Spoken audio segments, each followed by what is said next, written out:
Hi and hello everyone. Welcome back to YouTube channel Maths Classes by Sandeep. Today in this video we will do exercise 1.4 of chapter 1 Real Numbers. This is an NCERT book class 10.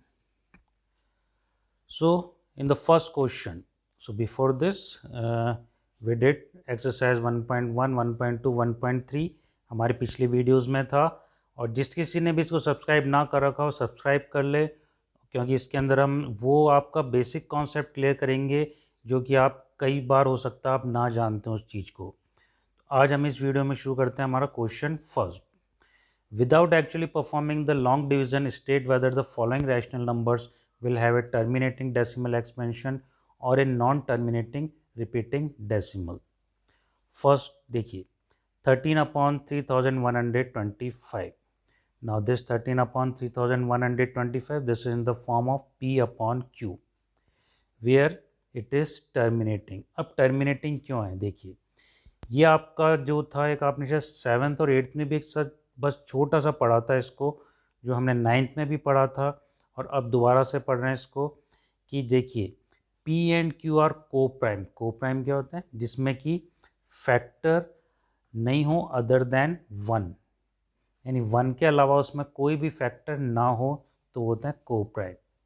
तो P and Q are को primes and Q have prime factors of 2 and 5, यानी वहाँ पर ये पढ़ा था कि denominator के अंदर जो फैक्टर हैं उसके सिंपलेस्ट फॉर्म लोएस्ट फॉर्म तब होगी जब न्यूमरेटर और डिनोमीटर में अंदर कोई भी कॉमन फैक्टर नहीं होगा जिसमें कि आप डिवाइड करते हैं।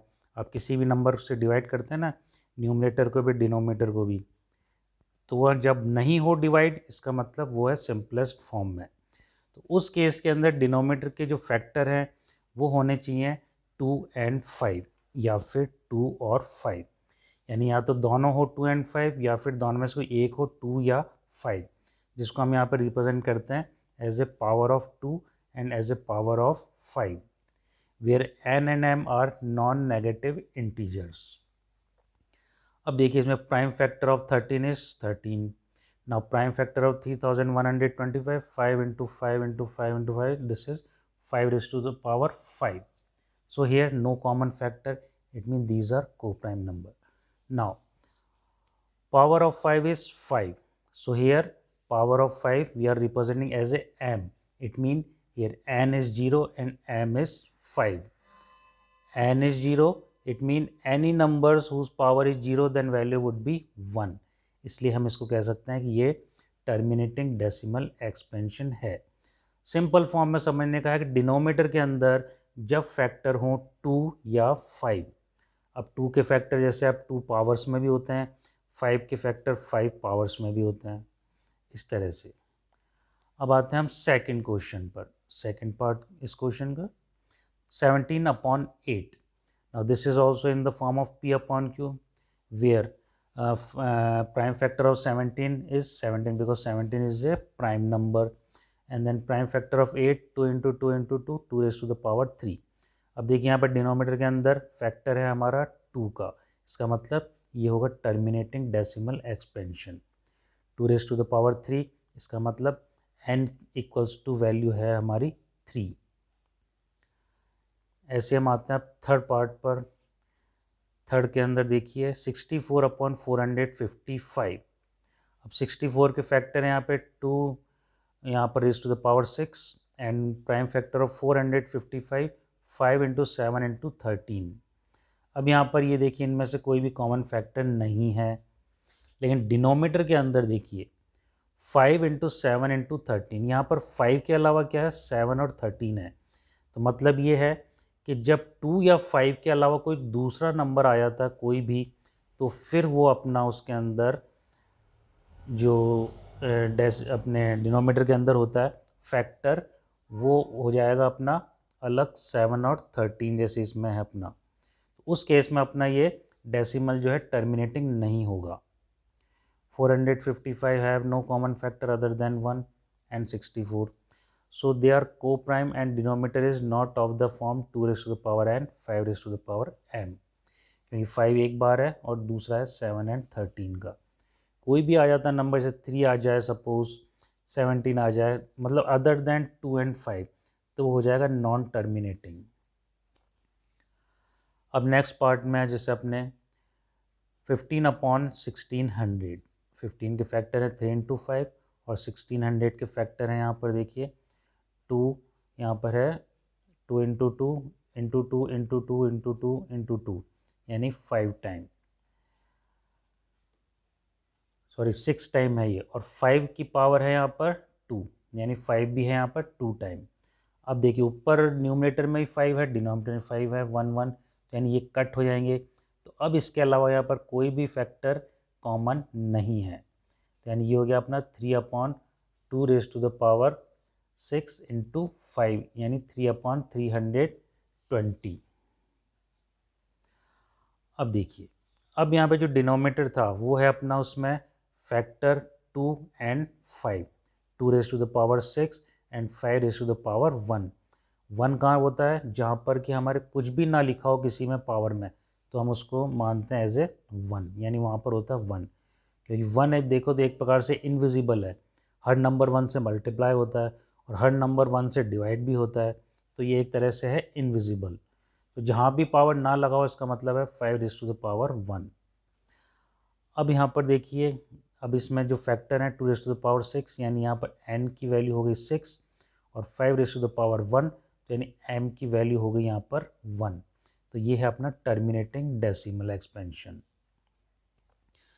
फिफ्थ पार्ट पर आते हैं अपन। फिफ्थ पार्ट में देखिए 29/343, 29 के फैक्टर है 29 एंड 343 के फैक्टर है 7 इंटू 7 इंटू 7, यानी 3 टाइम्स 7। यहाँ पर 2 और 5 के फैक्टर तो है ही नहीं, इसका मतलब ये है नॉन टर्मिनेटिंग, यानी ये है non terminating repeating decimal expansion. और यहाँ पर n और m की पावर 0 हो जाएगी, क्योंकि इसमें कोई भी 2 का फैक्टर भी नहीं है ना 5 का फैक्टर है। अब आते हैं अपन सिक्स्थ पार्ट पर। सिक्स पार्ट में देखिए 23/2 एंड 5 स्क्वायर। अब देखिए 23 के फैक्टर हैं ओनली 23, क्योंकि प्राइम नंबर है। अब 2 और 5 स्क्वायर, इसमें भी अपना कोई कॉमन फैक्टर नहीं है न्यूमरेटर और डिनोमिनेटर में। और डिनोमिनेटर के अंदर 2 की पावर है 3, यानी n की वैल्यू हो गई 3, और 5 की पावर है 2, यानी m की वैल्यू हो गई 2। अब यहाँ पर 2 और 5 के फैक्टर हैं, इसका मतलब ये है टर्मिनेटिंग डेसिमल एक्सपेंशन।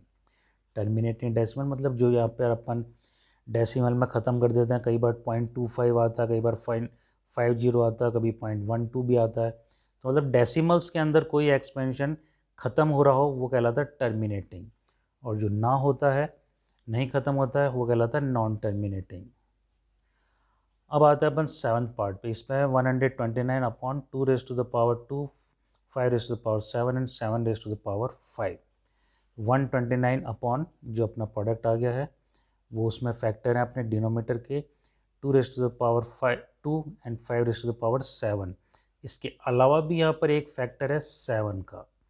इसका मतलब जैसे ही 2 और 5 के अलावा कुछ भी आ जाए, इसका मतलब ये है नॉन टर्मिनेटिंग। तो ये हो गया अपना non terminating repeating decimal expansion. अब नेक्स्ट पार्ट के अंदर है अपना 8th में 6/15, यानी इसको अपन सिंपलेस्ट फॉर्म में करेंगे तो यहाँ पर दोनों में कॉमन फैक्टर है 3, तो 3 से 3 कट हो गया तो रिमेनिंग बचे यहाँ पे 2/5। तो डिनोमीटर के अंदर फैक्टर है 5 का, इसका मतलब m जो पावर है दैट इज़ इक्वल टू 1 और 2 का फैक्टर नहीं है, इसका मतलब n की जो वैल्यू है दैट इज़ इक्वल टू 0। तो यानी यहाँ पर फैक्टर है अपने 5 का, तो इसलिए ये हो गया 6/15 टर्मिनेटिंग डेसिमल एक्सपेंशन। अब आते हैं अपन नेक्स्ट पर 35/50। फिर इसको हम फाइंड करते हैं फैक्टर 35 के 5 इंटू 7 और 50 के 2 इंटू 5 इंटू 5। यहाँ पर 5 कॉमन फैक्टर है वो कट हो जाएंगे, तो बचा यहाँ पर 7/10। अब डिनोमीटर में देखिए यहाँ पर है 10, यानी 10 इक्वल्स टू 2 इंटू 5।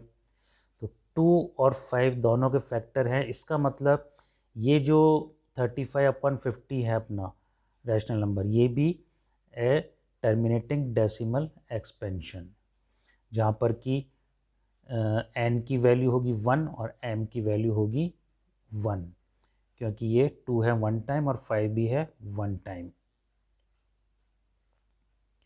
अब आते हैं अपन इसके नेक्स्ट पार्ट पर। Next part question number 10, 77/210। अब 77 के फैक्टर हैं 7 इंटू 11 और 210 के हैं 2 इंटू 3 इंटू 5 इंटू 7, बट यहाँ पे 7 दोनों में कॉमन है, न्यूमरेटर और डिनोमिनेटर में, तो 7 कट हो जाएगा, तो रिमेन बचे यहाँ पे 11/30। अब डिनोमिनेटर है 30, इसका मतलब इसके जो फैक्टर हैं वो हुए 2 इंटू 3 इंटू 5। अब यहाँ पर 2 और 5 के अलावा भी एक नंबर है 3, इसका मतलब कोई भी नंबर आ जाता है, कैसा भी नंबर हो, इसका मतलब हुआ कि वो जो नंबर है that has a non terminating repeating decimal. अगर कोई नंबर नहीं होता, सिर्फ 2 5 है या फिर ओनली 2 है या ओनली 5 है, तो वो था टर्मिनेटिंग। अगर उसके अलावा कुछ भी आ जाता तो वो था नॉन टर्मिनेटिंग। अब आते हैं अपन नेक्स्ट क्वेश्चन पे। Question number 2, in this write down the decimal expansions of those rational numbers in equation 1 above which have terminating decimal expansion।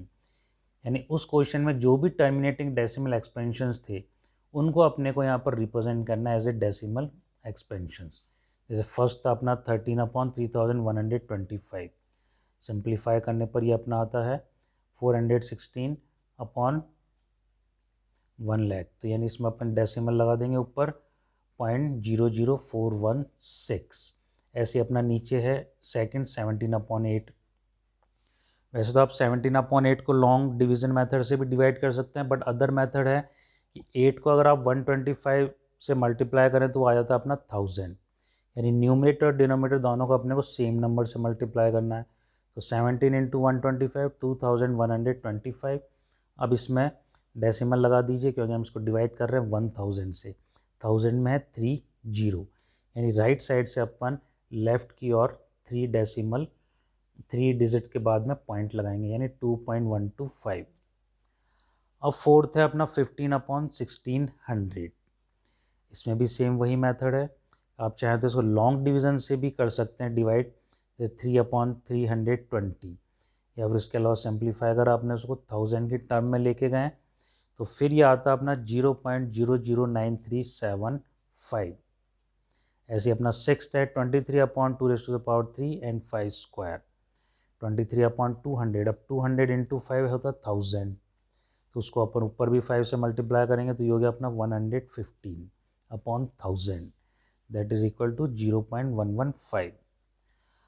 अब है अपना एट्थ 6/15, 6/15, इसको भी हम सिंप्लीफाई करके फिर मल्टीप्लाई करते हैं, जैसे 5 को इंटू 20 से तो वो होता है 100, तो यानी 40/100, दैट इज इक्वल टू 0.4। ऐसे नाइन्थ में 35/50, इसको हम सिंपली चाहें तो 2 से मल्टीप्लाई करें न्यूमरेटर डिनोमिनेटर को, तो 35 इंटू 2 70/100 हो जाएगा। और अगर इसको अपन सिंप्लीफाई करके वैसे भी करना है तो भी 7/10, that is equal to 0.7। Now in the next question, question number 3rd, the following real numbers have decimal expansions as given below. In each case decide whether they are rational or not. If they are rational and of the form p upon q, what can you say about the prime factor of q? यानी यहाँ पर जैसे हमारा question है first 43.123456789, ये terminating है या non terminating है। अब चूंकि ये टर्मिनेटिंग डेसिमल है इसलिए ये रैशनल नंबर होगा। और इर्रेशनल नंबर कौन से होते हैं, जो मैंने पहले जो कुछ वीडियोस थे उसमें बताया था। इर्रेशनल नंबर वो होते हैं जो non terminating and non repeating होते हैं, non terminating and non repeating. अब ये है टर्मिनेटिंग, तो ये होगा रैशनल नंबर। तो यहाँ पर हम 43.123456789 इसको डिवाइड कर देते हैं अपन। तो जो अपने पॉइंट हटाते हैं तो अपन जितने भी जीरो होते हैं डेसिमल प्लेसेस पर वो लिख देते हैं और आगे 1, यानी यहाँ पर 0 9 टाइम आएगा। तो ये है 10⁻⁹। अब 10 इक्वल टू 2 इंटू 5, तो यानी 2⁻⁹ इंटू 5⁻⁹। तो अब ये आ गया उस फॉर्म में जो कि अपने को चाहिए होता है कि डिनोमिनेटर के अंदर अगर 2 और 5 के फैक्टर हैं तो टर्मिनेटिंग है, अदरवाइज नहीं है।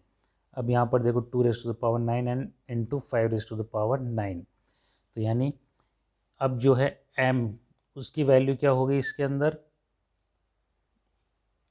9, और n की वैल्यू क्या हो गई वो भी 9, क्योंकि यहाँ पर दोनों के पावर जो है 2 और 5 की वो है 9। ये बिलोंग्स आपके करते हैं नेचुरल नंबर में, और जो q है p और q वो बिलोंग्स करता है अपना z रियल नंबर्स के अंदर। अब सेकंड पार्ट इसमें 0.120, 1200, 1200, 124 टाइम्स 0। अब देखिए ये बिल्कुल non terminating and non repeating है, इसका मतलब ये हो रैशनल नंबर नहीं है, ये है आपका इर्रेशनल नंबर। जैसे अभी पहले ही मैंने बताया था इर्रेशनल नंबर यानी जो non terminating and non repeating होते हैं, और जो टर्मिनेटिंग होते हैं वो हो जाते हैं आपके रैशनल, और टर्मिनेटिंग में अगर रिपीटिंग है तो भी वो बना देते हैं उसको अपन रैशनल नंबर, जैसे आपने 9th क्लास में फर्स्ट चैप्टर के अंदर उससे रिप्रेजेंट करना सीखा था।